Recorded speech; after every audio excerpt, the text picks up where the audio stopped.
नमस्कार दोस्तों, स्वागत है आपका स्टडी के आरंभ पर। दोस्तों, हमने देखा कि कैसे भारतीय समाज वर्ण व्यवस्था के आधार पर विभाजित हो चुका था।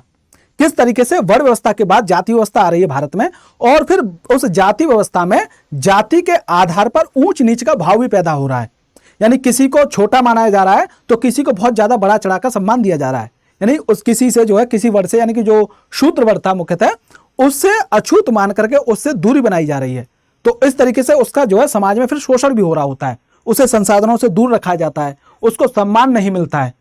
ऐसे ही अब जो हम जब मध्यकाल की बात कर रहे हैं तो मध्यकाल में बाहर से लोग आ रहे हैं। बाहर से जब लोग आ रहे हैं तो जिसमें हम दिल्ली सल्तनत पढ़ रहे थे, तुर्की आक्रमण हो रहा है, ऐसे ही जो मुगलों का आक्रमण हो रहा है भारत में, तो यहाँ पर ये अपनी सत्ता स्थापित कर रहे हैं। तो इनके माध्यम से भारत में अब इस्लाम का भी आगमन हो गया है, इस्लाम का प्रवेश हो गया है। तो अब इस्लाम का प्रवेश हो गया है। यहाँ पहले से ही भारतीय समाज जो है पहले से ही बहुत ज़्यादा विविधतापूर्ण था। यहाँ अपनी अपनी बोली थी, अपनी अपनी संस्कृतियाँ थीं, और अपने अपने जो है उपासना के अलग अलग नियम थे। ऐसे में इस्लाम भी आ चुका है, तो जो भारतीय समाज है उसमें और जटिलता हो रही है, और जटिल जो समाज था वो और ज़्यादा कठोर हो रहा है। तो ऐसे में अब हो क्या रहा है, यहाँ मध्यकाल भारत में क्या हो रहा है, यहाँ पर अब 13वीं सदी में तृतीय नगरीकरण भी हो रहा है। यानी आर्थिक गतिविधियां बढ़ रही हैं, और जब आर्थिक गतिविधियां बढ़ रही हैं तो समाज में जो लोग हैं उनको अब सम्मान पाने की लालसा भी बढ़ रही है। यानी जो निचले तबके जो माना जा रहा है, जिन्हें तथाकथित रूप से जो है जो शूद्र वर्ग में थे लोग, अब उन्हें सम्मान नहीं दे रहा था उस समय का समाज। अब उनके पास जैसे ही वो आर्थिक रूप से थोड़े से मजबूत हो रहे हैं तो अब वो चाह रहे हैं कि उन्हें भी सम्मान दिया जाए। इधर व्यापारी वर्ग था, वो तीसरे स्तर पर रखा था ना इसे वैश्य वर्ग के रूप में, तो अब वो भी चाह रहा है कि साहब मैं टैक्स वगैरह सब कुछ चुकाता हूं, मुझे क्यों नहीं सम्मान दिया जा रहा है, मुझे भी तो वो सम्मान मिलना चाहिए। इसके साथ साथ ही जब आर्थिक गतिविधियां बढ़ रही हैं तो लोगों में जो है निराशा का भाव भी आ रहा है, दुख भी जो है उनमें उत्पन्न हो रहा है, साथ के साथ समाज अनैतिक भी हो रहा है। तो ऐसी स्थिति में समाज में जो है आंदोलन हो रहा है, धार्मिक आंदोलन हो रहे हैं। धार्मिक आंदोलन में संत निकल के आ रहे हैं, संत आ रहे हैं निकल के, तो वो जो निराशा और दुख और अनैतिकता आ रही है, इनका समाधान खोज रहे हैं वो संत। साथ के साथ जो निचले तबके के लोग हैं, जो शूद्र है, उनको जो है उनका शोषण हो रहा है, उनको सम्मान नहीं मिल रहा है, साथ के साथ स्त्रियां भी हैं, तो इनको जो है सम्मान देने की बात कर रहे हैं संत। तो इनसे लोग प्रभावित हो रहे हैं। तो ऐसे में जो है भारतीय समाज में जो है एक भक्ति आंदोलन का उदय होता है। ऐसे ही इस्लाम में जो है सूफी आंदोलन का उदय होता है, सूफी आंदोलन हो रहा होता है। तो ऐसे में आज का चैप्टर हमारा इसी पर आधारित है, यानी अध्याय 6 ईश्वर से अनुराग। तो ईश्वर से अनुराग हम पढ़ेंगे आज। तो चलिए शुरू करते हैं। पृष्ठभूमि ये आप देखिए साहब, आपने लोगों को पूजा पाठ करते अथवा भजन कीर्तन या कव्वाली गाते देखा होगा। जब आपने ये सब देखा होगा तो आपने यह भी गौर किया होगा तो लोग कैसे उस कव्वाली को सुनते हुए या भजन को सुनने हुए मंत्र मुग्ध हो जाते हैं। कोई कोई तो जो आंसू की अश्रु धारा निकाल रहा होता, आंसू टपका रहा होता सुनते सुनते, रोज आता है जो भगवान के प्रेम में जो है। तो इस तरीके से यहां पर अब आप देख रहे हैं सारी चीजें। आप आज टीवी पे भी देखते होंगे कि साहब कोई जो है भजन सुन रहा है या भगवत गीता सुन रहा है या जो क्या कहते हैं कथा सुन रहा है कोई, तो उस कथा को सुनते सुनते वो रो भी रहा है, भजन सुनते सुनते रो रहा है, कव्वाली सुनते सुनते रो रहा है। तो ये सारी व्यवस्था जो ऐसी आ रही है, पहले ऐसा नहीं था। ये सब जो है प्रभाव किसका है? ये प्रभाव है साहब आपके मध्यकालीन भारत के भक्ति और सूफी आंदोलन की देन है। यानी कि जो 8वीं शताब्दी से इनका उद्भव होने लगा था। ठीक है साहब। अब देखिए साहब आगे, बड़े बड़े जब राज्य हैं उनका उदय हो रहा है, तो उससे पहले विभिन्न समूह की जो है लोग अपने देवी देवताओं का पूजा करते थे, उनकी पूजा कर रहे हैं। और जब लोग जो है नगरों के विकास और व्यापार तथा साम्राज्य के माध्यम से एक साथ आते गए, यानी एक साथ जब आ रहे हैं तो नए नए विचार भी आ रहे हैं, नए नए विचारों का विकास भी हो रहा है। तो ऐसे में यह बात व्यापक रूप से स्वीकार की गई कि सभी जीवधारी अच्छे तथा बुरे कर्म करते हुए जीवन मरण और पुनर्जीवन के अनंत चक्रों से गुजरते हैं।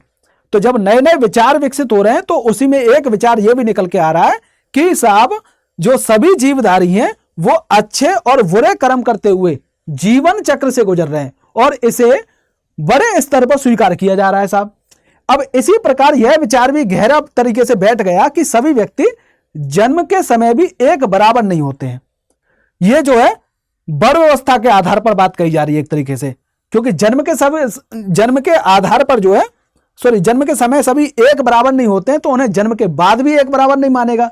तो यह मुख्यतः ब्राह्मणवादी व्यवस्था है, तो जिसे हम पांडित्यपूर्ण ग्रंथों का विषय के रूप में देख रहे हैं। तो पांडित्यपूर्ण जो ग्रंथ हैं उनमें इस तरीके की बात कही जा रही है। इसी के आधार पर वर्ण व्यवस्था को और जाति व्यवस्था को वैध ठहराया जा रहा है कि साहब जन्म के समय सभी एक नहीं होते। तो ऐसे में इस सब का खंडन करने के लिए कुछ लोग आएंगे, तो उनमें कुछ संत होंगे, कुछ जो है फकीर होंगे, तो इस तरीके के लोग आएंगे। और जब वो आएंगे, जब वो ऐसी बात करेंगे, तो इन सब से जो है जो पीड़ित होगा इन सब कर्मकांडों से, इन सब इस तरीके की बातों से या वर्ण व्यवस्था से या जाति व्यवस्था से, वो उनकी बातों को सुनेगा, उनके विचारों को अपनाएगा और उनका प्रचार प्रसार करेगा। तो ठीक है, अब देखिए, अब ऐसे में अनेक लोग ऐसे विचारों के कारण बेचैन थे।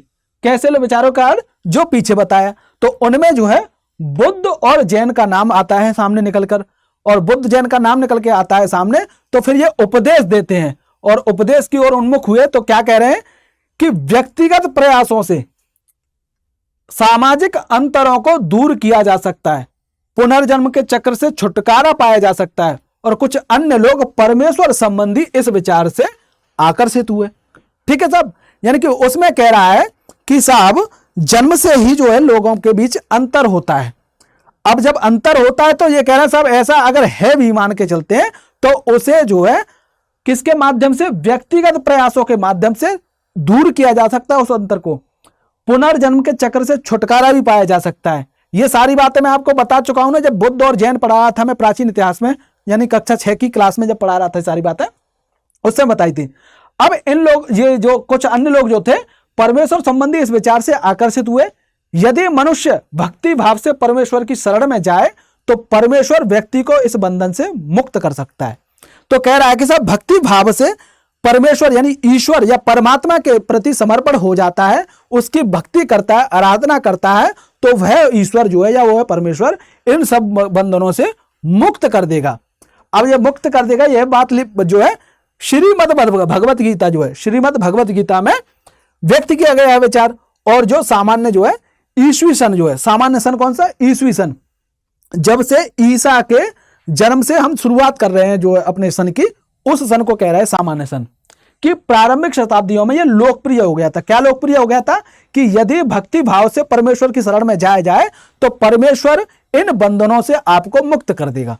ठीक है, इस तरीके से जो है क्रम यहां से जो है देख रहा है आप धीरे धीरे कैसे विकास हो रहा है भक्ति यानी भक्ति आंदोलन का। ये सब भक्ति आंदोलन के चरण हैं जो आगे तक चलकर हमें पूर्ण विकसित रूप में दिख रहे हैं। अब देखिए साहब, परमेश्वर के विचार में विशद धार्मिक अनुष्ठान, विशद यानी कि विस्तृत धार्मिक अनुष्ठान, बड़े बड़े धार्मिक अनुष्ठान, तो बड़े बड़े धार्मिक अनुष्ठानों के माध्यम से क्या हो रहा है? शिव, विष्णु और दुर्गा को परम देवी देवताओं के रूप में पूजा जाने लगा है। तो अब यहां पर आप देख रहे हैं बड़े बड़े धार्मिक अनुष्ठान कराए जा रहे हैं, यज्ञ कराए जा रहे हैं, उनके माध्यम से शिव, विष्णु और दुर्गा को देवी देवता के रूप में, कौन से देवी देवता के रूप में? परम देवी देवता के रूप में पूजा जा रहा है। साथ ही साथ अब यहां पर जो है अन्य क्षेत्रों में भी जो देवी देवता थे जिन्हें पूजा जा रहा था, उन्हें अब क्या किया जा रहा है? उनको जो है शिव और इनका जो है रूप मान के पूजा जाने लगा है। यानी कि इनके अलावा जो अपने जो लोग थे अपनी संस्कृति के अनुसार जो जिस देवी देवता की पूजा करते थे, अब उन्हें क्या मान लिया गया कि साहब वो देवता जो हैं वो शिव या विष्णु या फिर दुर्गा के ही रूप हैं, उसके रूप में उन्हें पूजा जाने लगा है। अब इसी प्रक्रिया में जो है स्थानीय मिथक और किस्से कहानियां जो स्थानीय मिथक हुआ करते थे, किस्से कहानियां हुआ करते थे, वही क्या हो गए? वो पौराणिक कथाओं के अंग बन गए। अब पौराणिक कथाओं के अंग बन गए हैं तो पुराणों में पूजा की जिन पद्धतियों की अनुशंसा की गई थी उन्हें स्थानीय पंथों में भी अपनाया जाने लगा।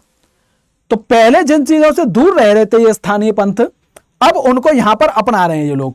ठीक है, अब आगे चलकर पुराणों में भी इस बात का उल्लेख किया गया कि भक्त भले ही किसी जाति पाति से हो, जहां पहले कह रहा है कि साहब जिस जाति से है वो जो है जैसे शूद्र वर्ग को जो है वेद पढ़ने का अधिकार नहीं दिया गया, न बोलने का अधिकार दिया गया, न सुनने का अधिकार दिया गया है। अब यहां पर कह रहा है कि साहब भक्त बेशक किसी भी जाति का हो, वह अगर सच्ची भक्ति से ईश्वर की कृपा प्राप्त कर सकता है। ठीक है, भक्ति की विचारधारा इतनी अधिक लोकप्रिय हो गई कि बौद्धों और जैन मतावलंबियों ने भी इन विश्वासों को अपना लिया। इस तरीके से जो है यहां पर भक्ति आंदोलन की जो है विकास हो रहा है, कैसे कैसे धीरे धीरे आपको दिख रहा है। अब देखिए आगे, दक्षिण भारत में भक्ति का एक नया प्रकार, और नया प्रकार क्या है, नयनार और अलवार। तो इसमें क्या बता रहा है साहब, 7वीं और 9वीं शताब्दी के बीच कुछ नए धार्मिक आंदोलनों का प्रादुर्भाव हो गया था। कहां पर, दक्षिण भारत में। जब प्रादुर्भाव हो गया है तो इन आंदोलन का नेतृत्व कौन कर रहा है, नयनारों जो शैव संत थे, और दूसरे थे साहब अलवारों, वो कौन से थे, वो वैष्णव संत थे। इन बातों को आपको ध्यान रखना है और अपने दिमाग में रखनी बात है, साथ के साथ ये नोट भी करती जानी है अपने कॉपी में। मैं बार बार कह रहा हूं, पीटी में पूछ लिए जाते हैं सारे क्वेश्चन। कल मैंने जैसे दिखाया ना था आपको कि जो बंजारे कौन होते थे, सिंपल क्वेश्चन था और उसका एनसीईआरटी में आंसर था। कई सारे लोगों को नहीं पता था उसका आंसर, क्योंकि पढ़ा ही नहीं था। तो इन बातों को आप नोट करते जाए करिए कि साहब जो दक्षिण भारत में जो आंदोलन हो रहा है, कौन सा, भक्ति आंदोलन, तो उसका नेतृत्व कौन कर रहे हैं, नयनार कर रहे हैं जो शैव संत हुआ करते थे, और दूसरे से साहब अलवार, वो कौन होते थे, वो वैष्णव संत के रूप में जाने जा रहे हैं। ये संत सभी जातियों के थे। अब यहां पर यह ध्यान देना है, जो ये संत हैं सभी जातियों के हैं। इसमें ऊंच नीच का भाव जो जिन्हें ऊंच नीच से देखा जाता था, उन सभी को यहां पर शामिल किया जा रहा है। इनमें जो है एक पुलैया और पनार जैसी अस्पृश्य समझी जाने वाली जातियां भी हैं, ठीक है, इनको शामिल किया जा रहा है।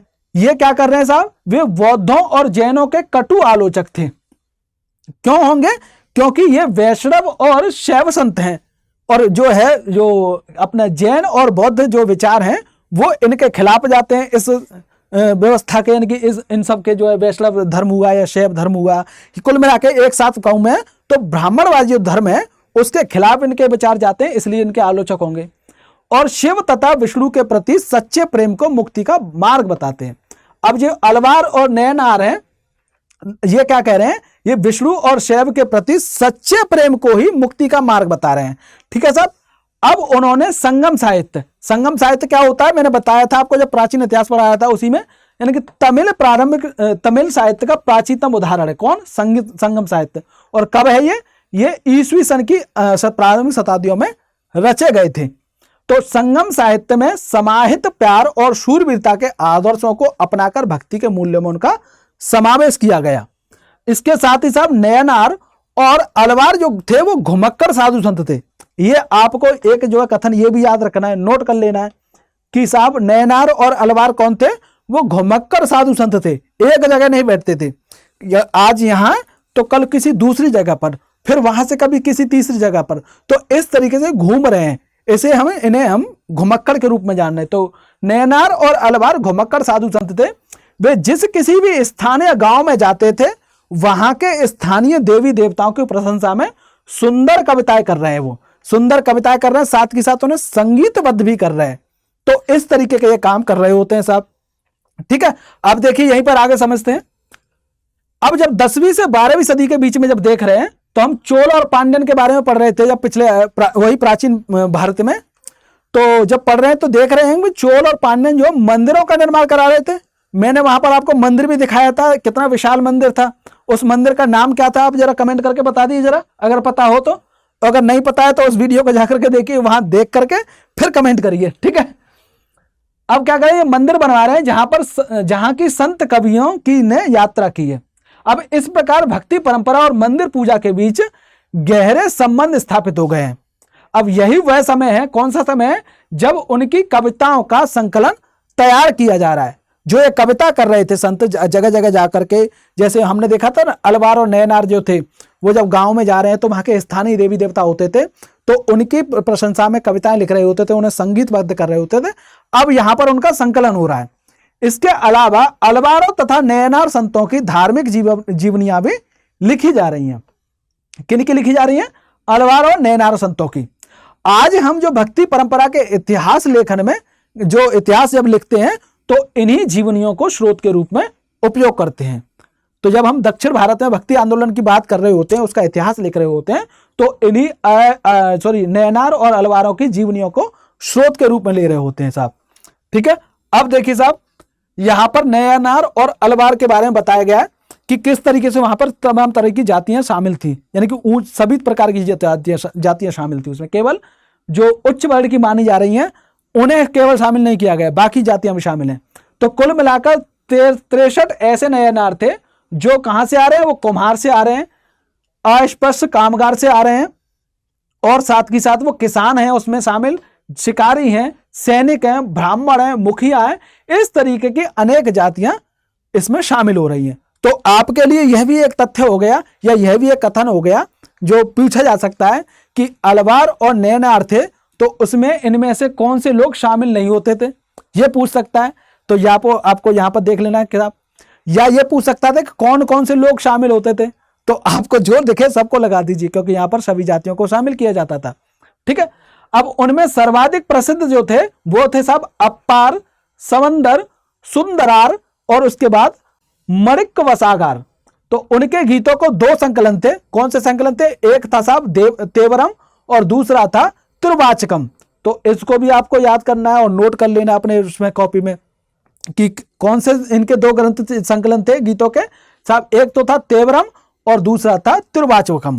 ठीक है, तो इस तरीके से हम जो है ये पढ़े। इसके साथ ही साथ हम देख रहे हैं कि अलवार संत जो थे उनको संख्या में 12 थे। तो अलवार संतों की संख्या कितनी थी? 12 थी। वे भी भिन्न भिन्न प्रकार की पृष्ठभूमियों से आए थे। उनमें से सर्वाधिक प्रसिद्ध जो थे वो कौन कौन है? वो है साहब पेरिय अलवार और उनकी पुत्री अंडाल और तोंडर डिप्पोडी अलवार, उसके साथ साथ नम्मा अलवार। उनके गीत, अब जैसे इनके गीतों का संकलन क्या है? तेवरम और त्रिवाचकम। इसी प्रकार इनके गीतों का संकलन क्या है? वो है साहब दिव्य प्रबंधम। तो इस तरीके से ये बातें हैं, आपको अपनी कॉपी में, किताब में जो भी है उसमें नोट कर लीजिए, पूछी जा सकती हैं आपको। ठीक है, यही छोटी छोटी बातें जिन्हें अगर नजरअंदाज कर देते हैं आप तो फिर जो है पछताना पड़ जा सकता है। अब यहां पर भक्त और भगवान का एक जो है बता दे रहा है कि साहब भक्त भगवान से क्या कह रहा है। क्योंकि यहां पर समाज में ऊंच नीच का भाव था, मंदिर में जाने का जो विशेष वर्ग के लोग मंदिर में जा सकते थे, कुछ लोग जहां कुछ विशेष वर्ग के लोगों को वहां पर एंट्री नहीं दी जा रही है। तो यही कह रहा है कि मेरे हाड़ मास के इस घृणित पुतले में तुम आए। कौन आए? भगवान आए, ईश्वर आए, परमेश्वर आए। किसमें? मेरे इस हाड़ मास के शरीर में। जैसे ही तुम आए हो, यानी कि जैसे यह कोई सोने का मंदिर हो, तुम आए हो तो इसका मतलब है ये जैसे कोई सोने का मंदिर है, इसलिए आए हो। मेरे कृपालु प्रभु, मेरे विशुद्धतम रत्न, यानी जिसमें कोई भी मिलावट ना हो, एकदम विशुद्ध है, उसको इस तरीके से अपने प्रभु के बारे में कह रहा है। किसके बारे में? ईश्वर से संवाद कर रहा है कि मेरे हाड़ मास के इस घृणित पुतले में, जिसे जो है ब्राह्मण जो है घृणा कर रहा है उससे। ये स्वाभाविक बात है, कोई निचले तबके का लोग ही लिख रहा है इसे, यानी कि जो शूद्र वर्ग लिख रहा होगा इसे। तो मेरा जो हाड़ मास का शरीर है जिससे दूसरे लोग घृणा कर रहे हैं, ब्राह्मण घृणा कर रहा है, लेकिन तुम आए हो इसमें जैसे यह कोई सोने का मंदिर हो। मेरे कृपालु प्रभु, मेरे विशुद्धम रत्न, तुमने मुझे सांत्वना देकर बचा लिया। यानी तुम आकर मुझे सांत्वना दी है तो बचा ली, नहीं तो मैं तो मर जाता। तुमने मेरा दुख, मेरा जन्म मृत्यु का कष्ट और माया मोह हर लिया है और मुझे मुक्त कर दिया है। हे ब्रह्मानंद, हे प्रकाश में, मैंने तुम में शरण ली है। तो इस तरीके से यहां पर आपको स्पष्ट दिख रहा होगा कि यहां पर किस तरीके से समाज ऊंच नीचता में बटा हुआ होगा। ठीक है, चलिए अब आगे देखिए।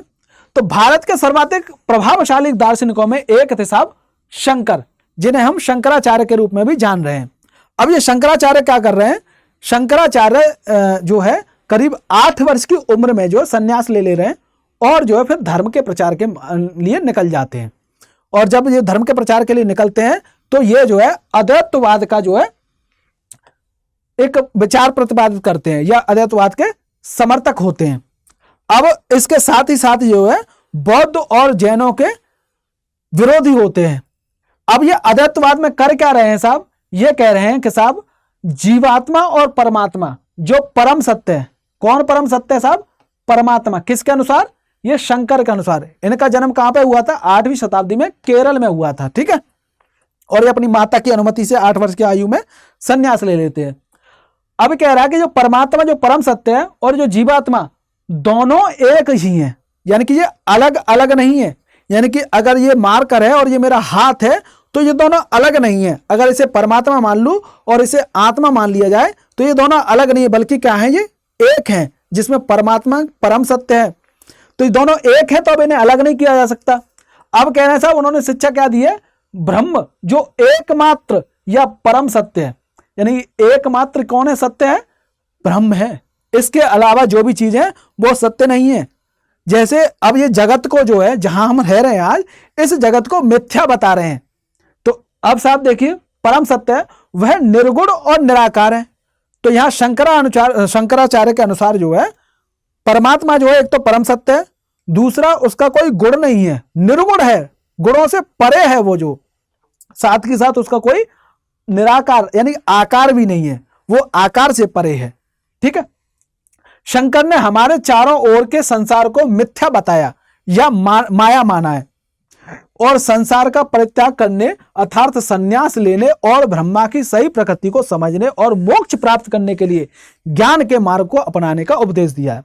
तो अब क्या कह रहे हैं साहब, ये जगत जो है, ये जो ब्रह्मांड है जहां हम रह रहे हैं, ये क्या है? मिथ्या है। ये संसार एक मिथ्या है, और मिथ्या है, और साथ के साथ इसे बता रहे हैं माया है। तो इसका त्याग करना चाहिए, हमें संन्यास लेना चाहिए, और उसके साथ साथ हमें जो है क्या करना चाहिए? ज्ञान का रास्ता अपनाना चाहिए, ज्ञान का मार्ग अपनाना चाहिए। ठीक है साहब। अब देखिए और क्या कह रहे हैं ये, और कह रहे हैं दूसरी तरफ जो है रामानुज है। रामानुज जो है 11वीं शताब्दी में तमिलनाडु में पैदा हो रहे हैं। ये जो है, जो अपने शंकराचार्य हैं, शंकराचार्य ने जो बातें कही हैं उनका खंडन कर रहे हैं कुल मिलाकर। कौन? रामानुज। अब ये रामानुजाचार्य जो है, ये क्या कर रहे हैं? ये विष्णु भक्त थे। अब ये विष्णु भक्त हैं जो अलवार संतों से बहुत प्रभावित थे। जो अलवार कौन थे? वो विष्णु भक्त हुआ करते थे ना, तो उनसे बहुत प्रभावित थे। कौन? रामानुज। उनके अनुसार मोक्ष प्राप्त करने का उपाय विष्णु के प्रति अनन्य भक्ति का भाव रखना है। उसके साथ साथ ये क्या करें? भगवान विष्णु की अगर कृपा दृष्टि आपके भक्त के ऊपर हो जाती है, तो वह एकाकार होने का परमानंद प्राप्त कर सकता है, यानी परम आनंद प्राप्त कर सकता है। कब? जब वो है भक्ति भाव रखता है किसके प्रति? परमेश्वर के प्रति, भगवान विष्णु के प्रति। और ऐसे में अगर भगवान विष्णु की कृपा दृष्टि हो जाती है, तो वो जो है भगवान से एक होने का, यानी कि दोनों के मिलन का अनुभव या उस एहसास को फील कर सकता है, उसका परम आनंद पा सकता है, एक होने का, एकाकार होने का आनंद पा सकता है। रामानुज ने विशिष्टता द्वैत का सिद्धांत दिया है। जहां पर शंकराचार्य जो है अद्वैतवाद का सिद्धांत दे रहे हैं, वहीं पर रामानुज जो क्या कर रहे हैं, वो विशिष्टता द्वैत का सिद्धांत दे रहे हैं। अब इसके अनुसार क्या है? आत्मा और परमात्मा, आत्मा परमात्मा से जुड़ने के बाद भी अपनी अलग सत्ता बनाए रखती है। जहां पर क्या कहते हैं, शंकराचार्य कह रहे थे कि आत्मा और परमात्मा दोनों एक ही हैं, ये अलग नहीं है, जिसमें परमात्मा परम सत्य है, अंततः आत्मा को परमात्मा जाके विलीन होना है। लेकिन यहां पर जो है रामानुज क्या कह रहे हैं कि साहब आत्मा और परमात्मा अलग हैं, पर आत्मा जो है अपना स्वतंत्र अस्तित्व भी बनाए रख सकती है। यही कह रहे हैं। किसके तहत कह रहे हैं? ये विशिष्टता द्वैत सिद्धांत के, कि सब आत्मा परमात्मा से जुड़ने के बाद भी, अगर आत्मा परमात्मा से जुड़ भी जाती है, तब भी वह अपनी सत्ता अलग बनाए रख सकती है। तो रामानुज के सिद्धांत ने भक्ति की नई धारा को बहुत प्रेरित किया, और जो परवर्ती काल में उत्तरी भारत में विकसित हो रही है साहब। ठीक है। तो इस तरीके से देख सकते हैं दोनों के बीच में किस तरीके का विरोधाभास दिख रहा है। किसके बीच में? रामानुज और शंकराचार्य के बीच में। अब चलिए आगे देखते हैं। आज का लेक्चर थोड़ा बड़ा हो सकता है, क्योंकि दर्शन की बात भी है, और दूसरा जो है चैप्टर भी बड़ा है, तो लेक्चर इसलिए बड़ा हो सकता है। ठीक है। अब देख रहे साहब हम बसवन्ना का वीर शैववाद। अब क्या है इसका, ये वीर शैववाद क्या है बसवन्ना का? तो देखिए साहब, हमने तमिल भक्ति आंदोलन और मंदिर पूजा के बीच क्या संबंध है, ये सारी बातें हमने पढ़ी पिछले बार अध्याय में। इसके परिणाम स्वरूप जो प्रतिक्रिया हुई वह बसवन्ना और अलम्मा प्रभु। कौन कौन? देखिए साहब, पहले हैं साहब बसवन्ना, दूसरे हैं साहब अलम्मा प्रभु, और तीसरे हैं साहब अक्क महादेवी। और ऐसे ही उनके अन्य साथी हैं, उनके द्वारा वीर शैव आंदोलन जो है दिखा रहा है। क्या दिखा रहा है इसमें साहब? जो प्रतिक्रिया हो रही है, कौन सी प्रतिक्रिया? इस सब के भक्ति आंदोलन और मंदिर पूजा के भी जो संबंध स्थापित हो गए हैं, उसके जो है प्रतिक्रिया हो रही है। और वो प्रतिक्रिया कहां पर जो है आपको दिख रही है? वो दिख रही है साहब वीर शैव आंदोलन में। अब यह आंदोलन क्या था? यह आंदोलन 12वीं शताब्दी में, कब? 12वीं शताब्दी में के मध्य में कर्नाटक में प्रारंभ हुआ था और वीर शैवों ने सभी व्यक्तियों की समानता के पक्ष में और जाति प्रथा तथा नारी के प्रति व्यवहार के बारे में ब्राह्मणवादी विचारधारा के विरुद्ध अपने प्रबल तर्क प्रस्तुत किए। तो यानी कि जो है अब ये 12वीं शताब्दी के मध्य में जो है आ रहा है ये आंदोलन, और कहां पर आ रहा है? ये कर्नाटक में शुरू हो रहा है। अब कर क्या रहा है ये वीर शैव? ये वीर शैव के जो अनुयायी हैं वो क्या कर रहे हैं या इसको फॉलो कर रहे हैं, वो क्या कर रहे हैं? वो साहब जो है समानता की बात कर रहे हैं कि समाज में समानता होनी चाहिए, किसी को छोटा या बड़ा नहीं मानना चाहिए, किसी को ऊंचा या नीचा नहीं मानना चाहिए। साथ के साथ ये जाति प्रथा का विरोध कर रहे हैं, साथ के साथ ये नारी के प्रति सम्मान की बात कर रहे हैं, जाति है उसके प्रति सम्मान की बात कर रहे हैं, उनके प्रति अच्छे व्यवहार की बात कर रहे हैं, और साथ के साथ ये ब्राह्मणवादी जो विचारधारा है उसके विरुद्ध जो है उसके खिलाफ अपने तर्क प्रस्तुत कर रहे हैं कि साहब ये आप जो कर रहे हो वो कैसे गलत है, ये सारी बातें कर रहे हैं। इसके अलावा वे सभी प्रकार के कर्म कांड और मूर्ति पूजा के विरोधी भी थे। तो इस बात आपको याद रखनी है। चलिए अब आगे देखते हैं वीर शैवों के वचन। वीर शैवों के वचन आप देखिए, यहां पर देखिए, धनवान लोग शिव के मंदिर बनाते हैं, जो यहां पर आप देख रहे हैं ना, ये कह रहा है कि इसके अलावा इन्होंने क्या किया? सभी प्रकार के कर्मकांड और मूर्ति पूजा के विरोधी हैं। अब मूर्ति पूजा के विरोधी है तो क्या कह रहे हैं? भगवान कहीं और नहीं है, आपके शरीर में ही हो सकता है। तो यहां पर देखिए एक कविता के माध्यम से यह कथन है, नीचे कोई वचन कथन दिए गए हैं जो बसवन्ना के द्वारा बताए जाते हैं। तो धनवान लोग क्या कर रहे हैं? वो शिव के लिए मंदिर बना रहे हैं, और मैं गरीब हूं, मैं क्या करूं? धनवान लोग ने तो मंदिर बना दिए शिव को पाने के लिए, लेकिन मैं तो गरीब हूं ना, मैं क्या करूं? अब कह रहा है साहब मैं गरीब आदमी हूं, मैं क्या करूंगा? मेरी टांगे खंबे हैं। अब जो धनवान लोग ने जो मंदिर बना दिया, सब कुछ कर दिया, अब इसके पास कुछ करने के लिए, तो अब कह रहा है साहब मेरी जो टांगे हैं वो खंबे हैं। किसके खंबे? मंदिर के खंबे हैं। मेरा जो शरीर है वो एक तीर्थ मंदिर है, ये मेरा शरीर एक तीर्थ मंदिर है, मेरी टांगे जो है खंबे हैं, जैसे मंदिर के खंबे होते हैं वैसे ही ये मेरे खंबे हैं।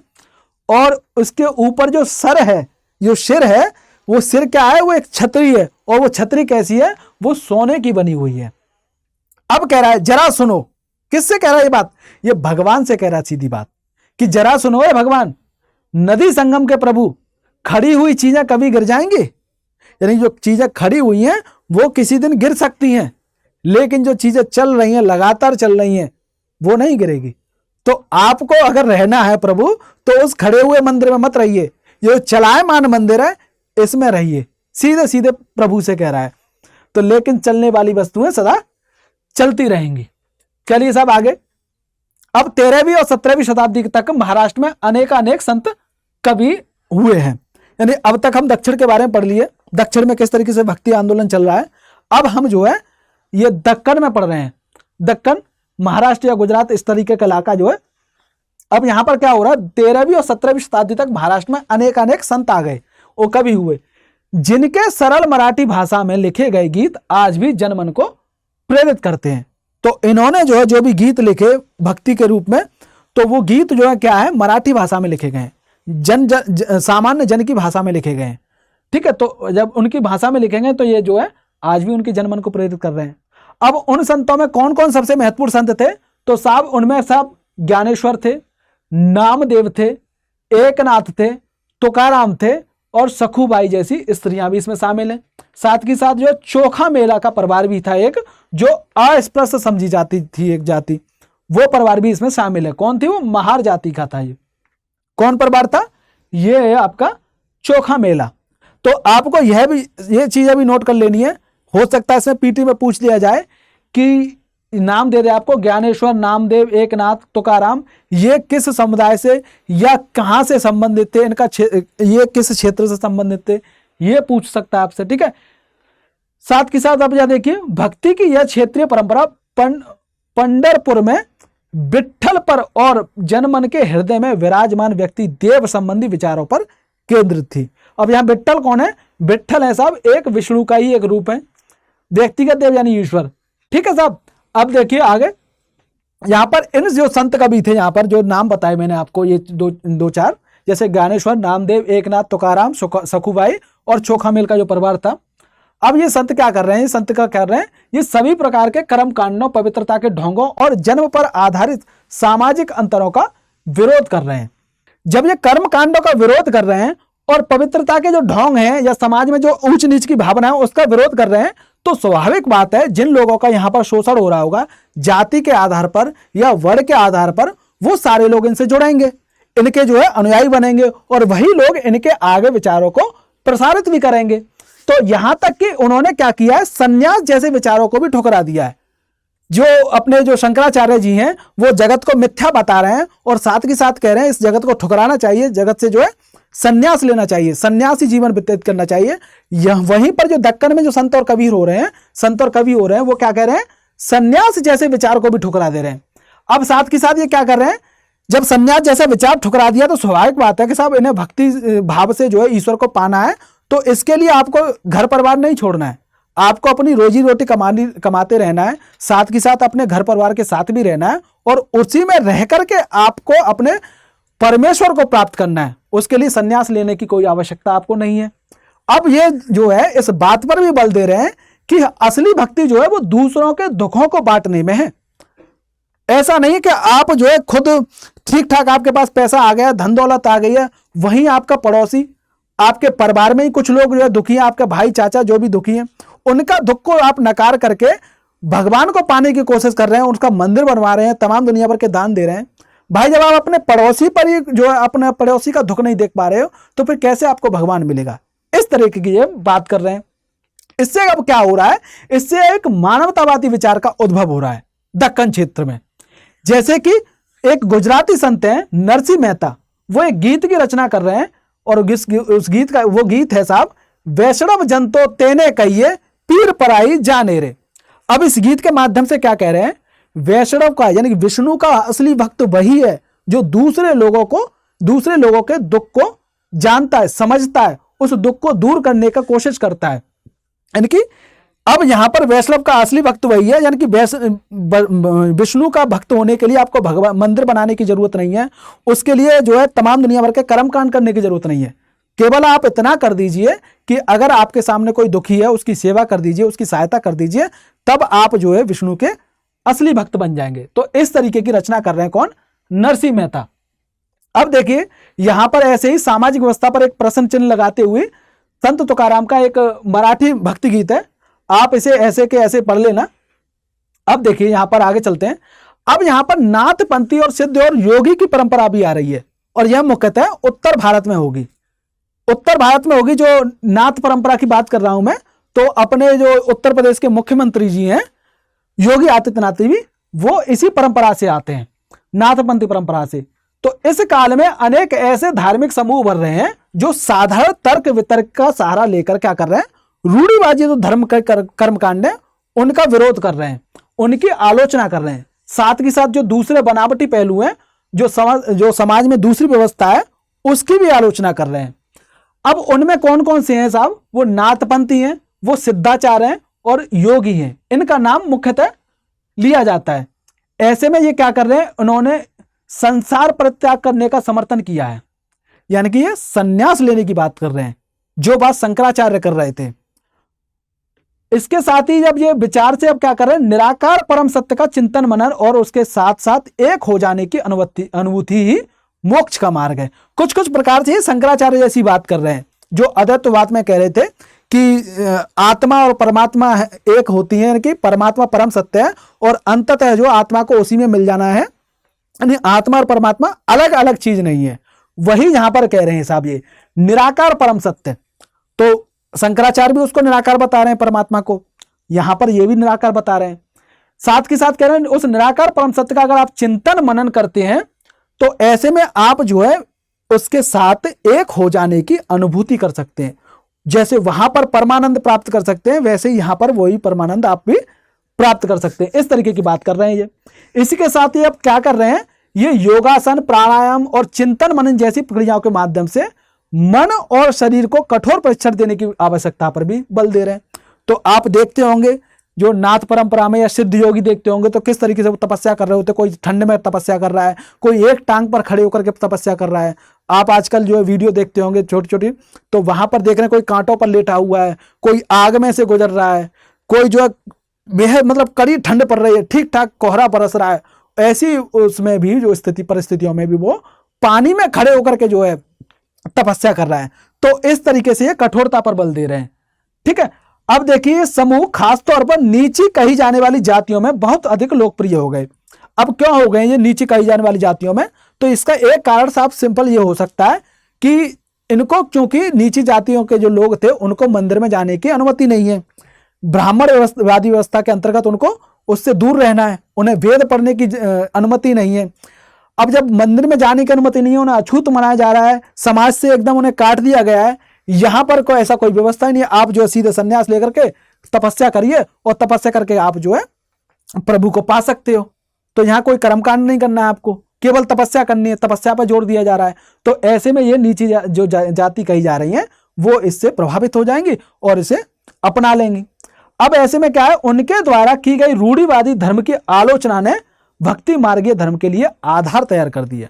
साथ के साथ अब जो ब्राह्मणवादी व्यवस्था में जो रूढ़िवादी परंपरा थी या रूढ़िवादी व्यवस्था थी उसकी आलोचना भी कर रहे हैं। तो इसलिए भी जो है उनमें जो प्रचारित हो रही है, उनके पीछे लोकप्रिय हो रही है। अब देखिए इस्लाम और सूफी मत, अब तक हम जो है हिंदू धर्म से संबंधित या अन्य जो हिंदू से संबंधित जो धर्म थे उनकी बात कर रहे थे। अब जब हम इस्लाम में जो है एक तरीके से भक्ति आंदोलन हो रहा है जिसे हम सूफी आंदोलन के नाम से जान रहे हैं, हिंदू धर्म में उसे भक्ति आंदोलन के नाम से जान रहे हैं, ऐसे ही यहां पर इस्लाम में सूफी धर्म मत है या सूफी आंदोलन है। अब क्या है, ये संतों और सूफियों में बहुत अधिक समानता थी, यानी लगभग एक जैसी बातें हमें दिख रही हैं इनमें।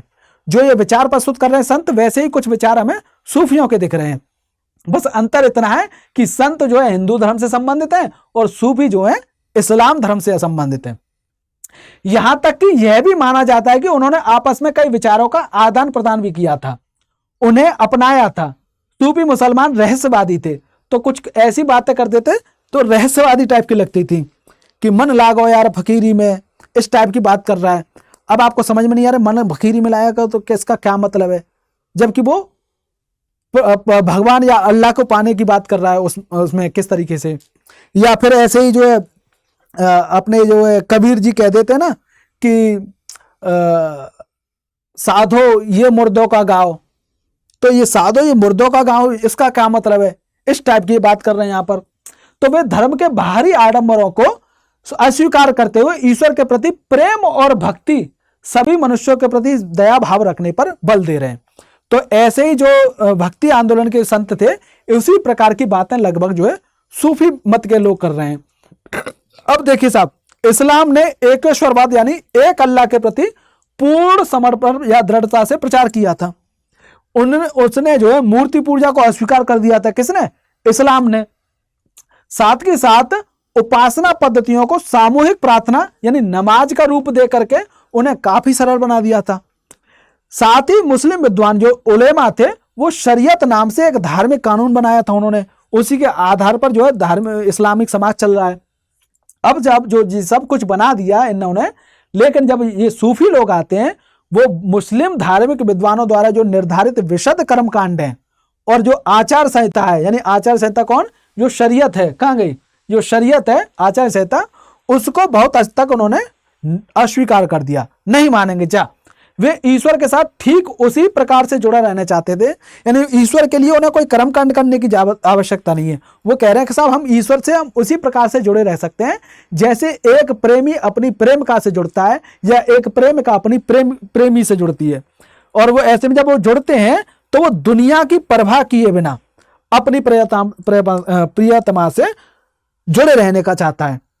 तो अब यहां पर देखिए इनका यही जो है इस्लाम के जो रूढ़िवादी लोग होते हैं उलेमा वगैरह, वो उनको यही चीजें पसंद नहीं आ रही हैं उनकी, कि जैसे प्रेमी अपनी प्रेमिका से जुड़े रहना चाहता है जीवन भर, जैसे जो है, और उसमें जब जुड़े रहना चाहता है उसमें दुनिया की परवाह नहीं करता है। आपने भी एहसास किया होगा, किसी को आप में से किसी को प्यार प्रेम हुआ होगा तो फिर उस समय आप दुनिया को भूल जाते हैं, केवल आप और वो होता है जिससे आप प्रेम कर रहे होते हैं। और आप जो है चाहते हैं कि मैं इससे जुड़ा रहूं, ये मेरा हो जाए, मैं इसका हो जाऊं, तेरे मेरे बीच में कोई जो है दुनियादारी ना आए, दुनिया जहान को भूलकर आ अपना एक नगर बसाएं, इस टाइप का मामला होता है। वैसा ही कुछ ये सूफी हैं। ये सूफी दुनियादारी को भूल करके अपने खुदा के पास, अपने परमात्मा से जुड़े रहना चाहते हैं साहब। अब देखिए कैसे जुड़े रहना चाहते हैं, मैं दिखाता हूं। यहां पर ये कुछ आपको चित्र दिख रहा है, तो यहां देख रहे होंगे ये सूफी लोग हैं। सूफी में कुछ जो नाच रहे हैं, कुछ मगन होकर के लेटे हुए हैं, कुछ बजा रहे हैं, तो इस तरीके से आनंदित हो रहे हैं और गाना बजा करके, गा बजा करके जो है अपने खुदा को पाने की कोशिश कर रहे हैं। और गाना जो बजाना जो है इस्लाम में प्रतिबंधित है, उसमें जो है इनकी अनुमति नहीं है, और ये वही काम कर रहे हैं। अब ऐसा काम कर रहे हैं तो इन्हें रूढ़िवादी लोग नकारेंगे, लेकिन दूसरे लोग इन्हें अपनाएंगे भी, जो आसानी से जो है खुदा को पाना चाहते हैं वैसे लोग। तो संत कवियों की तरह सूफी लोग भी अपनी भावनाओं को व्यक्त करने के लिए काव्य रचना किया करते थे। जैसे संत कवि कर रहे हैं काव्य रचना, वैसे ही ये लोग भी कर रहे हैं। गद्य में एक विस्तृत साहित्य तथा कई किस्से कहानियां इन सूफी संतों के इर्द गिर्द विकसित हुई हैं। मध्य एशिया के महान सूफी संतों में गज्जाली, रूमी, सादी के नाम उल्लेखित हैं। तो यहां पर आपको ये सब नाम जो है याद कर लेने और नोट कर लेने। गज्जाली, रूमी और सादी कहां से संबंधित थे? वो मध्य एशिया से संबंधित थे। और किस सूफी संत थे ये, ठीक है। अब नाथपंथियों, सिद्धों और योगियों की तरह सूफी भी यही मानते थे कि दुनिया के प्रति अलग नजरिया अपनाने के लिए दिल को सिखाया पढ़ाया जा सकता है।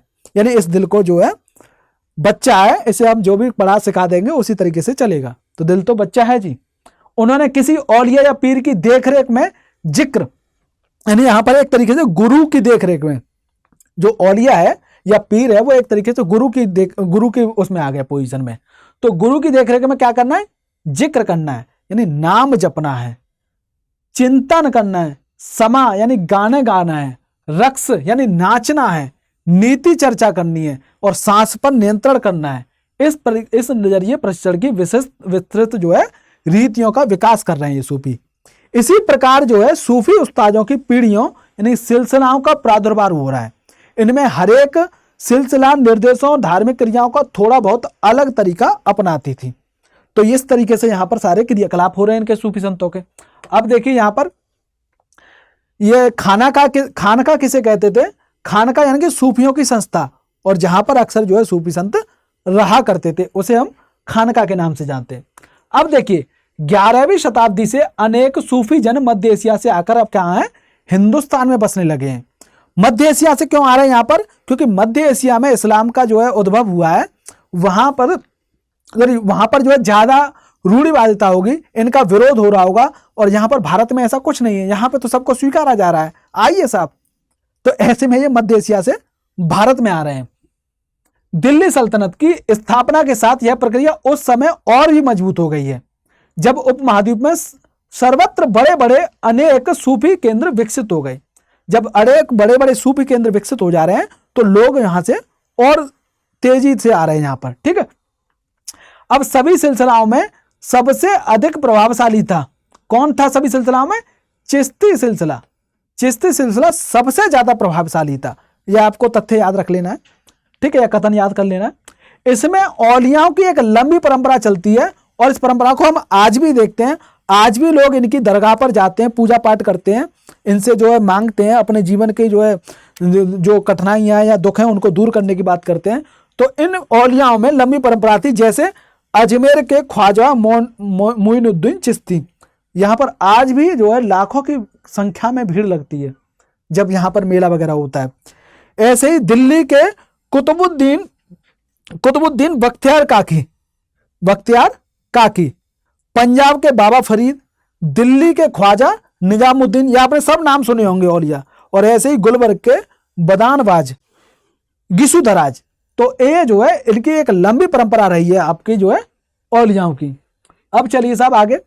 अब जो सूफी संत जो हैं अपने खानकाहों में रह रहे हैं, खानका कहाँ होते थे मैंने पीछे बताया, खानकाहों में विशेष बैठक का आयोजन कर रहे हैं।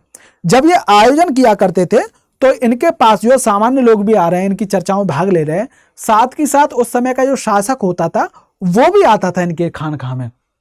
तो शाही घरानों के लोग और अभिजात तथा आम लोग भी इसमें शामिल हो रहे हैं। इन खानकाहों में आ रहे हैं तो वे आध्यात्मिक विषयों पर चर्चा कर रहे हैं।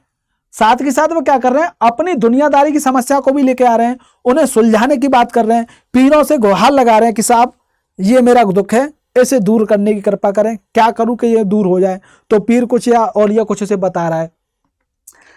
और अथवा संगीत तथा नृत्य के जलसों में भी ये शामिल होकर चलते थे।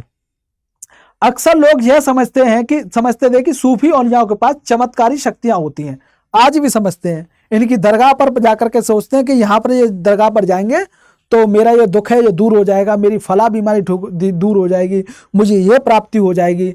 इस तरीके की आस लेकर के इनकी दरगाह पर जा रहे हैं। क्यों? क्योंकि इन्हें ऐसा लग रहा है कि वहां कुछ चमत्कार हो सकता है।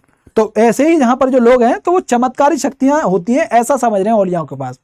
अब ऐसा समझ रहे हैं तो फिर वो बीमारी और तकलीफों के छुटकारे के लिए भी जाएंगे वहां पर। अब जो है सूफी संत की दरगाह एक तीर्थ स्थल बन जाता है, जहां सभी ईमान धर्म के लोग हजारों की संख्या में इकट्ठा होते थे।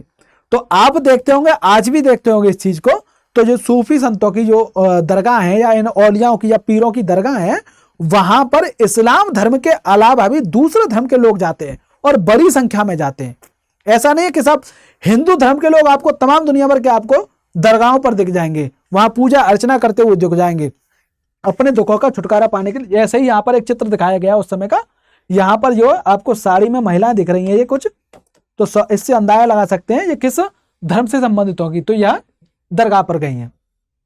मालिक और प्रभु की खोज, आप इसे ऐसे ही पढ़ लीजिएगा, ठीक है ना। तो बता रहा है कौन ये, जलालुद्दीन रूमी 13वीं सदी का महान सूफी शायर था। तो अब ये कुल मिला के ये सूफी शायर है या सूफी जो संत है ऐसे मान ले तो सूफी शायर है। तो बता रहा है कि यानी कि खुदा आखिर में है कहां, ये तमाम दुनिया भर की चीज इसमें लिख रहा है कि मैंने कहां ढूंढने की कोशिश की उसे। तो यही बता रहा है कि वह ईसाइयों की सूली पर नहीं था, ईसाइयों की सूली पर नहीं था। कौन? खुदा, ईश्वर, परमेश्वर, परमात्मा कहां पे नहीं था? वो साहब ईसाइयों की सूलियों पर नहीं था। वो हिंदू मंदिरों में गया पर वहां पर भी उसका कोई नामो निशान नहीं दिखा। यानी पहले वो ईसाइयों की सूली पर जाकर देख रहा क्या वहां पर खुदा है, क्या वहां पर परमेश्वर है। जब उसे वहां नहीं मिला है तो वो हिंदू मंदिरों में जा रहा है, वहां खोज रहा है क्या यहाँ पर खुदा है क्या, या परमेश्वर इंसान या परमात्मा है क्या, ईश्वर है क्या। तो वहां पर भी इसे कोई नामो निशान नहीं मिल रहा है। साथ के साथ अब ये बता रहा है कि ना तो ऊंचाइयों में मिला है इसे, ना इसे खाइयों में मिला है। ये पहाड़ों पर भी गया है, ये खाइयों में भी गया है, वहां पर भी इसे खुदा या ईश्वर नहीं मिला है। इसके अलावा ये मक्का के काबा में भी गया, जो इस्लाम का महत्वपूर्ण जो है अभिन्न अंग कह सकते हैं उसे, वहां पर भी गया है, वहां पर भी नहीं है साहब खुदा। वो भी एक ऐसा ही ढांचा खड़ा हुआ है, वहां कोई खुदा नहीं है, कोई परमेश्वर नहीं, कोई ईश्वर नहीं है। ये कौन कह रहा है? जलालुद्दीन रूमी। अब साहब इसने सब जगह देख लिया। अब उसके अलावा ये कह रहा है कि साहब मैंने एक दार्शनिक था एविसेना, उससे भी पूछा। एविसेना जो है इस्लाम को मानने वाला एक अनुयायी था, जो उस समय लेखक और मेडिसिन के क्षेत्र में काम कर रहा था कुल मिला के, और बहुत बड़ा दार्शनिक माना जाता था। तो उससे ये जब पूछ रहा है कि साहब खुदा कहां पर है, तो एविसेना की पहुंच से वो परे था। एविसेना को इतना बड़ा दार्शनिक होने के बाद भी पता नहीं था कहां पर है खुदा। लेकिन जब इसने अपने दिल में झांका, जब अपने दिल में देख रहा है, तो इसे वहां खुदा दिख जा रहा है। तो यही निष्कर्ष निकाल रहा है, ना तो मंदिर में है, ना मस्जिद में, ना पहाड़ में, ना खाई में है, ना ईसाई की सूली में है, ना जो है बड़े बड़े दार्शनिकों के पास है, बल्कि वो आपके दिल में ही है। तो इस तरीके की बात कर रहा है, वो कहीं और नहीं है, वो आपके दिल में है। अब देखिए एक ऋषि पंथ था, ये कश्मीर इलाके में ये फल फूल रहा है ऋषि पंथ, इसके बारे में आप पढ़ लीजिए। ऋषि पंथ का अर्थ था साहब ऋषियों का मार्ग, और ये कश्मीर में कब फल फूल रहा है? ये 15वीं-16वीं सदी में सूफीवाद के ऋषि पंथ का उदय हो रहा है। यह सूफीवाद और स्थानीय हिंदू तपस्वी परंपराओं का मिश्रण है, यानी दोनों का मिश्रण है। यह नाम से जो है देखिए यहां पर हिंदू परंपरा और सूफी परंपरा, सूफीवाद और स्थानीय हिंदू तपस्वी परंपराओं का मिश्रण है। इस पंथ की स्थापना कौन कर रहा है साहब? शेख नुरुद्दीन नाली के नाम से नाली ने की है साहब, जिन्हें नंद ऋषि के नाम से भी जाना जा रहा है। इस पंथ ने कश्मीर के लोगों के जीवन पर गहरा प्रभाव डाला, और ऋषि पंथ के अनुयायी जो क्या थे, वो सहिष्णुता, समावेशिता और सद्भाव के मूल्यों को बढ़ावा देते थे। इसी बात से आप समझ सकते हैं जब स्थानीय हिंदू तपस्वी और सूफीवाद का मिश्रण है तो स्वाभाविक बात है ये सहिष्णुता की बात करेंगे, ये समावेशिता की बात करेंगे, सद्भाव के मूल्यों की बात करेंगे। अब ऋषि पंतों को समर्पित कई स्मारक जो है कश्मीर में पाए जाते हैं। ये जो है ये शेख नूरुद्दीन की ये तस्वीर या फोटो है, ठीक है। अब साहब उत्तर भारत में धार्मिक बदलाव देखने को मिल रहे हैं। तो 13वीं सदी में उत्तरी भारत में भक्ति आंदोलन की एक नई लहर आ रही है और यह एक ऐसा युग था, कौन सा युग था, जब इस्लाम, ब्राह्मणवादी हिंदू धर्म, सूफी मत, भक्ति की विभिन्न धाराओं ने, नागपंथी और नाथपंथी सिद्धों, योगियों ने परस्पर एक दूसरे को प्रभावित कर लिया है। अब जब प्रभावित किया है तो यहीं पर हम देख रहे हैं कि नगर का उद्भव हो रहा है तो और लोग अपने नए नए व्यवसाय और नई नई भूमिकाएं खोज रहे थे। ऐसे लोग विशेष रूप से शिल्पी, कृषक, व्यापारी, मजदूर इन संतों के विचारों को सुनने के लिए इकट्ठे होते थे, वो फिर उनका प्रचार कर रहे हैं। ये सारी बातें मैं आपको बता ही चुका हूं, सारी बातें अब बस पढ़ने वाली रह गई हैं और जो जो मुझे लगेगी महत्वपूर्ण है मैं आपको बिल्कुल बताऊंगा, ठीक है। अब यहां पर देखिए आपके लिए तथ्य याद रखना है। चैतन्य देव कहां पर थे? ये 16वीं शताब्दी के बंगाल के एक भक्ति संत थे। इसको आप नोट कर लीजिए। चैतन्य देव बंगाल के एक भक्ति संत थे 16वीं शताब्दी में। इन्होंने क्या किया है? इन्होंने कृष्ण राधा के प्रति निष्काम भक्ति भाव का उपदेश दिया। निष्काम रूप से आपको भक्ति भाव रखना है। किसके प्रति? कृष्ण और राधा के प्रति। कोई कामना नहीं करनी है, कोई जो वासना की उम्मीद नहीं करनी है, निष्काम रूप से आपको भक्ति भाव रखना है। और जब आप ऐसा करेंगे तो आपको कृष्ण और राधा की अनुभूति होगी। तो ऐसे ही इस चित्र में जो है आनंद में नाचते हुए दिखाया गया है इनके अनुयायियों को। चलिए आगे। अब साहब उत्तर भारत में धार्मिक बदलाव पड़ ही रहे हैं तो ऐसे में यहां पर जो है गुरु नानक देव और कबीर आ रहे हैं। तो कबीर और गुरु नानक देव जैसे कुछ संतों ने सभी आडंबरपूर्ण रूढ़िवादी धर्मों का अस्वीकार कर दिया। तुलसीदास और सूरदास जैसे कुछ अन्य संतों ने उस समय विद्वान विश्वासों तथा पद्धतियों को स्वीकार करते हुए उन्हें सबकी पहुंच में लाने का प्रयत्न किया। इन्होंने अस्वीकार कर दिया है और ये तुलसीदास और सूरदास क्या है? उन्हें सभी तक उनकी पहुंच हो जाए ऐसा कुछ काम करने की कोशिश कर रहे हैं। तो उसी में जो है तुलसीदास ईश्वर को राम के रूप में धारण कर रहे हैं और इसी में जो अवधि में एक ये पुस्तक लिखते हैं, यानी कि जिसे हम तुलसीदास की द्वारा रचित जो है रामचरितमानस के रूप में जान रहे हैं। रामचरितमानस में उनके भक्ति भाव की अभिव्यक्ति और साहित्य कृति दोनों ही दृष्टि से ये महत्वपूर्ण हो जाती है। सूरदास जो है, दूसरे जो सूरदास, ये श्री कृष्ण के अनन्य भक्त थे। उनकी रचनाएं सूरसागर, सूरसावली और साहित्य लहरी में संग्रहित हैं। ये सारी बातें आप नोट कर लेना। उनके भक्ति भाव को अभिव्यक्त करती हैं और असम के शंकर देव जो परवर्ती 15वीं शताब्दी है, वो क्या कर रहे हैं? वो इन्हीं के समकालीन थे। किनके? सूरदास के समकालीन थे। वो क्या कर रहे हैं? वो विष्णु की भक्ति पर बल दे रहे हैं और असमिया भाषा में कविताएं तथा नाटक लिख रहे हैं। उन्होंने ही नामघर, किसने लिखे साहब ये नामघर या नामघर पद्धति किसने चलाई है? ये शंकर देव ने चलाई है। असम के जो थे नामघर, यानी कि इसका मतलब क्या था? कविता पाठ और प्रार्थना गृह स्थापित करने की पद्धति चलाई जो आज तक चली आ रही है। ये छोटी छोटी बातें आप नोट करते हुए चलें, ठीक है। अब देखिए आगे कबीर के बारे में एक नजर डाल लेते हैं। उसके पहले चलिए ये देख लेते हैं इस परंपरा में दादू दयाल, रविदास, मीराबाई जैसे संत भी शामिल थे। कौन सी परंपरा में?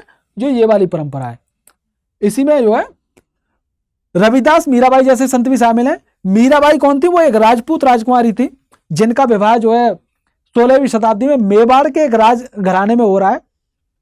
मीराबाई जो है रविदास को अपना गुरु मान लेती हैं और रविदास कौन थे? वो एक अस्पृश्य जाति से थे। अस्पृश्य जाति यानी कि ये चमड़े का काम किया करते थे, जूते बनाने का काम किया करते थे। वो इनकी अनुयायी बन जा रही हैं। और ये मीराबाई क्या थी? ये कृष्ण के प्रति समर्पित थी और उन्होंने उनके प्रति गहरी भक्ति भाव को कई भजनों में अभिव्यक्त किया है। ये तमाम भजनों के माध्यम से कृष्ण के प्रति जो उनकी भक्ति है उसको दिखा रही हैं, अभिव्यक्त करने की कोशिश कर रही हैं। उनके गीतों ने उच्च जातियों के रीति नियमों को खुली चुनौती दी है और तथा ये गीत राजस्थान व गुजरात के जनसाधारण में बहुत लोकप्रिय है। चलिए आगे। अब जो संत थे इनमें से अधिकांश का विशिष्ट अवलक्षण यह था कि इनकी कृतियां क्षेत्रीय भाषा में रची गई हैं। जो ब्राह्मण धर्म की बात कर रहे हैं वहां पर तो ब्राह्मण धर्म में ज्यादातर बातें आपको संस्कृत भाषा में मिल रही हैं, जो जनसाधारण की भाषा नहीं है। लेकिन जो संत हैं, ये संत जो है जो भी कृतियां लिख रहे हैं या जो भी विचार दे रहे हैं अपने, वो जनसाधारण की भाषा है, आम बोलचाल की भाषा में दे रहे हैं यार, ठीक है। और इन्हें आसानी से गाया जा सकता था। क्यों गाया जा सकता था? क्योंकि आसानी से क्षेत्रीय भाषाओं में लिखी जा रही हैं, इसलिए ये बेहद लोकप्रिय हो गई और पीढ़ी दर पीढ़ी आगे मौखिक रूप से चलती रही हैं। अब जब ये पीढ़ी दर पीढ़ी आगे जा रही हैं, प्राय इन गीतों के प्रसारण में सर्वाधिक निर्धन, सर्वाधिक वंचित समुदाय और महिलाओं की भूमिका रही। अब देखिए यहां पर आपको ये देखना है, इन गीतों के प्रसारण में कौन है? सब सर्वाधिक निर्धन लोग हैं, और जो सर्वाधिक वंचित लोग हैं, जो महिला हैं, उनकी भूमिका रही है। क्योंकि ऐसे ही लोग तो जुड़ेंगे ना, यही तो शोषित हो रहे हैं उस समय समाज में। इन्हीं को तो भगवान से दूर रखने की कोशिश की गई थी ना। मंदिरों में इन्हें जाने की अनुमति नहीं दी जा रही है, जाने नहीं दिया जा रहा है, इनका शोषण किया जा रहा है। तो अब यहां पर इन्हें आसानी से भगवान मिल रहा है, सीधे भक्ति करनी है, बस भगवान की, सीधे भगवान का अनुभूति करनी है, परमेश्वर मिलना है। तो फिर यही लोग आगे चल के इसको प्रसारित करेंगे, प्रसार करेंगे इसका। इस तरह आज मिलने वाले जो गीत और जो है वो जो है इन पीढ़ियों के लोगों की रचनाएं मानी जाती हैं, जो इन्हें गाया करते थे, और वे हमारी जीती जागती जनसंस्कृति का आज अंग भी बन गई हैं। चलिए आगे देखते हैं। राणा के राजमहल से परे जो मीरा है, कृषि की अनन्य भक्त हैं, कृष्ण के अनन्य भक्त हैं। कृष्ण के प्रति इनका भक्ति भाव इतना है कि पूछो ही मत। तो ऐसे में इनका परिवार जो है इस चीज का विरोध करता है, वो इन्हें भक्ति नहीं करने देना चाहता है। तो इन्हें भक्ति नहीं करने देना चाहता, तो इन्हें मारने की भी कोशिश करता है। फिर वो परिवार जहर भी भेजता है। तो उसी संदर्भ में ये गीत लिखा है कि बार न बाको भयो गरल अमृत जो पियो, राणा थे कानो राखो महाशु वेर। तो इस तरीके का ये गीत लिख रही हैं। अब ये जो है कौन कौन से जो है किस क्षेत्र से संबंधित थे आपके संत, उन साहब का ब्यौरा दिया गया, आप देख लेना। जैसे नरसिंह मेहता है वो गुजरात में दिख रहे हैं आपको, जो दादू हैं वो राजस्थान में दिख रहे हैं, मीराबाई राजस्थान में, बाबा गुरु नानक जो है पंजाब क्षेत्र में दिख रहे हैं आपको। इस तरीके से आप इसे देख लीजिएगा, ठीक है। अब यहाँ पर जो भक्ति संत थे उनका एक महत्वपूर्ण योगदान भी है। वो कविताएं लिख रहे थे, गीत गा रहे थे, गाना गा रहे थे। तो स्वाभाविक तौर पे साहित्य का विकास हो रहा है इनके माध्यम से। स्वाभाविक बात है कि इनसे संगीत का विकास हो रहा है। तो यही बता रहा है कि भक्ति संतों का एक महत्वपूर्ण योगदान संगीत के विकास में था। बंगाल के जयदेव ने संस्कृत में, किसने? बंगाल के जयदेव ने संस्कृत में गीत गोविंद की रचना की, जिसमें हर एक गीत संगीत विशेष राग और ताल में रचित है। साहब संगीत पर इन संतों का इस एक महत्वपूर्ण प्रभाव भजन, कीर्तन और अभंग का प्रयोग था। इन गीतों ने जो मनोभावनात्मक अनुभवों का बल देते हैं, जनमानस को ज्यादा आकर्षित करते हैं। तो इस तरीके से जो भक्ति आंदोलन के जो संत थे या भक्ति आंदोलन के जो कवि थे या शायर थे, उनका साथ साहित्य विकास में योगदान दिख रहा है, साथ ही साथ संगीत के विकास में भी योगदान दिख रहा है। चलिए आगे समझते हैं। अब यहां पर कबीर को एक नजदीक नजर से देख लेते हैं। वहां हमने हल्का सा देखा, तो जैसे ही यहां पर देख रहे हैं तो कबीर जो संभवतः कब के थे? वो 15वीं और 16वीं सदी के आसपास के थे। ये एक मुस्लिम परिवार में पले बड़े, जो जुलाहा परिवार था। उनका पालन पोषण बनारस में या उसके आसपास एक मुस्लिम परिवार जो जुलाहा था, यानी कि बुनकर परिवार में हुआ था। उनके जीवन के बारे में हमारे पास बहुत ज्यादा विश्वसनीय जानकारी नहीं है, क्योंकि ये अनपढ़ थे, पढ़े लिखे नहीं थे। तो इन्होंने ही अपने संदर्भ में कहा है कि कागज मसी छुओ नहीं, कलम गही नहीं हाथ। तो इस तरीके की बातें हैं। तो जब इन्होंने कुछ नहीं लिखा है, उस समय इनके बारे में बहुत ज्यादा कुछ नहीं लिखा है, तो हम सुन करके जो है चीजें आ रही हैं आगे, तो इसलिए बहुत ज्यादा विश्वसनीय जानकारी प्राप्त नहीं हो पाती है। हमें उनके विचारों की जानकारी उनकी साखियों और पदों के विशाल संग्रह से मिलती है। तो यहाँ पर आपको साखियों और पद किसके संदर्भ में है? वो कबीर के संदर्भ में, जिनके बारे में कहा जाता है कि इनकी रचना तो कबीर ने की थी, परंतु ये घुमंतु भजन गायकों द्वारा गाए जाते थे। और जब ये गाए जाते थे तो ये कुछ अपनी बात भी जोड़ देते थे, इसलिए बहुत ज्यादा अच्छी जानकारी है। परंतु ये घुमंतु भजन गायकों द्वारा गाए जाते थे। इनमें से कुछ भजन गुरु ग्रंथ साहिब में भी शामिल किए गए हैं, साथ ही साथ कुछ पंचबाड़ी में और बीजक में संग्रहित हैं और सुरक्षित है। ठीक है साहब, आप देखिए कबीर के प्रमुख उपदेश धार्मिक परंपराओं की पूर्ण और प्रचंड अस्वीकृति पर आधारित थे। जो उस समय की धार्मिक परंपराएं हैं, ब्राह्मणवादी धर्म की जो परंपराएं हैं, उसके प्रचंड विरोधी दिख रही हैं, प्रचंड अस्वीकृति के रूप में दिख रही है।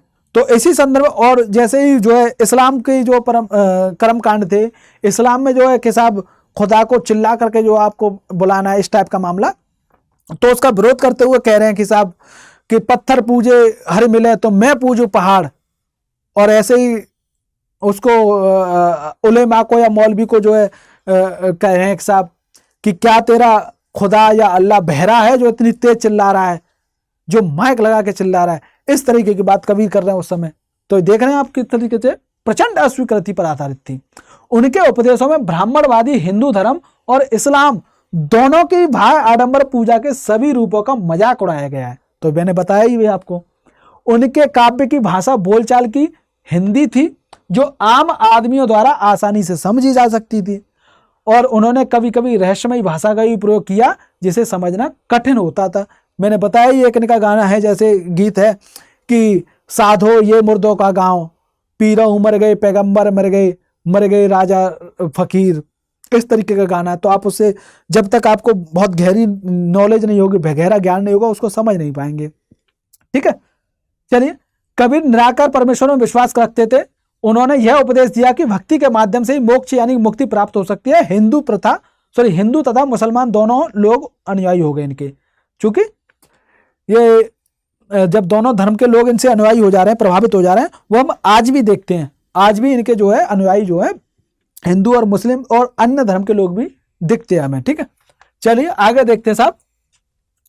नजदीक से एक नजर के बारे में, यही इनका एक गीत है और रचना है, सॉरी, ये आप देख लेना इसे। चलिए अब आगे गुरु नानक जी के बारे में देखते हैं। गुरु नानक जी जो है कबीर की अपेक्षा बाबा गुरु नानक देव, इनका जो है कालखंड क्या है, 1469 से लेकर के 1539 के बारे में तक है। जहां हमें कबीर के बारे में बहुत ज्यादा विश्वसनीय जानकारी प्राप्त नहीं हो रही है, वहीं हमें गुरु नानक के बारे में जो है, बाबा गुरु नानक के बारे में कबीर से ज्यादा जानकारी मिल रही है, अपेक्षाकृत ज्यादा जान पा रहे हैं हमने। इनका जन्म कहाँ हुआ है साहब, तलवंडी में हो रहा है, जो आज के पाकिस्तान में मौजूद है। पाकिस्तान में ननकाना साहिब है, वहां जन्म लेने वाले बाबा गुरु नानक ने करतारपुर में एक केंद्र स्थापित करने से पहले कई यात्राएं की। तो करतारपुर में एक केंद्र स्थापित कर रहे हैं, उससे पहले कई जगहों की यात्रा कर रहे हैं, अलग अलग जगह जा रहे हैं। और ये करतारपुर रावी नदी के तट पर स्थित है, जहां डेरा बाबा नानक आज जगह है। उन्होंने अपने अनुयायियों के लिए करतारपुर में एक नियमित उपासना पद्धति अपनाई, जिसके अंतर्गत क्या करना, उन्हें शब्द भजनों को गाया जाता था। उनके अनुयायी अपने पहले धर्म तथा जाति लिंग भेद को नया अंदाज करके एक साझी रसोई में इकट्ठा खाते पीते थे। तो यानी कि इनके जो अनुयायी थे, इनको जो इनके उपदेश सुनने आ रहे हैं या इनसे प्रभावित हो रहे हैं, वो उनका कोई भी धर्म हुआ करता था या जाति हुआ करती थी, उसको साइड रख देते थे, उसको नजरअंदाज कर देते थे, और जो एक ही रसोई में फिर खाना पकाया जा रहा है और फिर उसी रसोई में बैठ करके खाना खा रहे हैं सारे के लोग। तो यहाँ पर ऊंच नीच की भावना नहीं दिख रही है आपको, यहाँ पर जो है भेदभाव जैसी भावना नहीं दिख रही है आपको। ठीक है, तो यही बात है यहाँ पर उनके। और सही यहाँ पर जो है इसे लंगर कहा जा रहा है, जो इस तरीके के जो चल रही है चीजें उसे लंगर कह रहे हैं, जो एक साथ मिलकर के खा रहे हैं रसोई में। बाबा गुरु नानक ने उपासना और धार्मिक कार्यों के लिए जो जगह नियुक्त की थी उसे धर्मशाल कह रहे हैं। यानी उपासना और प्रार्थना के लिए जो जगह निर्धारित की है तो उसे धर्मशाल के रूप में जानते हैं, और इसी धर्मशाल को आज हम जो है गुरुद्वारा के नाम से जानते हैं। ठीक है, गुरुद्वारा कहते हैं। अब देखिए 1539 में उनकी मृत्यु हो जाती है, लेकिन उससे पूर्व नानक ने एक अनुयायी को अपना उत्तराधिकारी बनाया था, और उनका नाम था क्या, लहणा या लहना नाम था उनका। और इन्हीं लहना को आगे चल करके जो है गुरु अंगद के रूप में जाना जाता है। अंगद क्यों, क्योंकि इन्हें जो है गुरु जो बाबा गुरु नानक देव हैं उनके ही अंग के रूप में माना जा रहा है कि साहब जो लहना जी हैं वो गुरु के ही अंग हैं, तो इसलिए अंगद कहा जा रहा है इन्हें। तो गुरु अंगद के नाम से जाना जा रहा है। और ये गुरु अंगद कर क्या रहे हैं, ये साहब इनका महत्व गुरु अंगद ये बता ही दिया मैंने। गुरु अंगद ने बाबा गुरु नानक की रचनाओं का संग्रह किया है, और उस संग्रह में अपनी कृतियां भी जोड़ दी उन्होंने। ठीक है, इन्होंने गुरु नानक देव जी की तो रचनाओं का संग्रह किया ही किया, साथ के साथ अपनी कृतियां भी उसमें जोड़ दी। संग्रह एक नई लिपि गुरुमुखी में लिखा गया है, तो आपको ये देखना है। गुरु अंगद के 3 उत्तराधिकारी हो रहे हैं आगे चल कर, और वो जो उत्तराधिकारी हो रहे हैं वो भी अपनी रचनाएं नानक के नाम से लिख रहे हैं। इन सभी का संग्रह अब कहां पर हो रहा है, वो गुरु अर्जन देव जी हैं, वो 1604 में इनका संग्रह कर रहे हैं, सबकी। ठीक है, अब संग्रह कर रहे हैं तो इस संग्रह में क्या हो रहा है, शेख फरीद, संत कबीर और भगत नामदेव और गुरु तेग बहादुर जैसे सूफी संतों और गुरुओं की बाणी जोड़ी जा रही हैं। और 1707 में इस बृहत संग्रह को, एक विस्तारित संग्रह को, एक बड़े संग्रह को गुरु तेग बहादुर के पुत्र व उत्तराधिकारी गुरु गोविंद सिंह ने प्रमाणित किया है। और आज इस संग्रह को हम किसके रूप में जान रहे हैं, इनके सिखों के पवित्र ग्रंथ गुरु ग्रंथ साहिब के रूप में जानते हैं। ठीक है साहब, चलिए आगे देखते हैं। 16वीं शताब्दी में बाबा गुरु नानक के उत्तराधिकारी के नेतृत्व में अनेक अनुयायियों की संख्याओं का विस्तार हो रहा है। ये अनुयायी कई जातियों के थे, परंतु उनमें व्यापारी, कृषक और शिल्पकार ज्यादा थे। अब क्यों थे ये कृषक और शिल्पकार और व्यापारी क्यों ज्यादा थे, क्योंकि साहब उस समय ये एक नया धर्म टाइप्स का बना रहे हैं। तो इसकी वजह से क्या हो रहा है, हो सकता है कि बाबा गुरु नानक इस बात पर बल दिया करते थे कि उनके अनुयायी गृहस्थों और उपयोगी व उत्पादक पेशों से जुड़े हों। अनुयायियों से यह भी आशा की जा रही है कि वे नए समुदायों के साथ सामान्य कोष में योगदान दें। जो नया समुदाय बनना है उसमें अपना योगदान दें सामान्य कोष के साथ। इसलिए तो 17वीं शताब्दी के प्रारंभ में से केंद्रीय गुरुद्वारा हरमंदिर साहिब, जो स्वर्ण मंदिर के रूप में आज जानते हैं हमने, इसके आसपास रामदासपुर शहर हुआ करता था, जिसे आज हम अमृतसर के रूप में जान रहे हैं, होने लगा था। लेकिन प्रशासन में यह वस्तुतः स्वायत्त था, यानी कि राज्य यहां पर जो था उसके अंदर एक जो है नगर है जिसे हम अमृतसर कह रहे हैं, पहले हम जिसे रामदासपुर शहर के रूप में जान रहे हैं, ये स्वायत्त जो है अपना शासन कर रहा था, स्वायत्त था। तो इसी संदर्भ में जो है आधुनिक इतिहासकार इस युग के सिख समुदाय के राज्य के अंतर्गत राज्य कह रहे हैं। क्या कह रहे हैं, राज्य के अंतर्गत राज्य चल रहा है। मुगल सम्राट जहांगीर इस समुदाय को एक संभावित खतरा मानता था। तो जहांगीर जो था वो इस समुदाय को क्या कर रहा है, अपने लिए एक संभावित खतरा मान रहा है, मुगल सत्ता के लिए संभावित खतरा मान रहा है। तो ऐसे में यह 1606 में गुरु अर्जन देव को मृत्युदंड देने का आदेश देता है। जो 17वीं शताब्दी में सिख आंदोलन का राजनीतिकरण शुरू हो चुका है, जिसका दूरगामी परिणाम यह हुआ कि 1699 में गुरु गोविंद सिंह ने खालसा की, यानी खालसा नाम की एक संस्था की स्थापना कर रहे हैं और खालसा पंथ के नाम से जाना जाने लगा। और इस सिख समुदाय अब एक राजनीतिक सत्ता के रूप में उभर कर आ चुका है। तो ये थी कुल मिला के आज की कहानी। ये था जो है सूफी संत और ये भक्ति आंदोलन किस तरीके से भारत में फला फूला है। अलग अलग जो है संतों के क्या विचार थे, अलग अलग विद्वानों के क्या विचार थे। हमने शंकराचार्य जी के बारे में जाना, हमने रामानुजाचार्य जी के बारे में जाना, हमने कबीर के क्या विचार थे, बाबा नानक गुरुदेव के क्या विचार थे, हमने नाथ परंपरा के बारे में जाना। उम्मीद है आपको चीजें समझ में आई होंगी, और अगर समझ में आई हैं तो इस वीडियो को लाइक कर दीजिए। साथ के साथ कमेंट करके बताइए आपको ये सीरीज कैसे लग रही है, हमें क्या इसे कंटिन्यू करना चाहिए आगे, और हमें इसमें क्या बदलाव करने चाहिए। अगर आपके कोई सुझाव हो तो वो भी बताइए। ठीक है, मिलते हैं अगले वीडियो में, तब तक के लिए नमस्कार।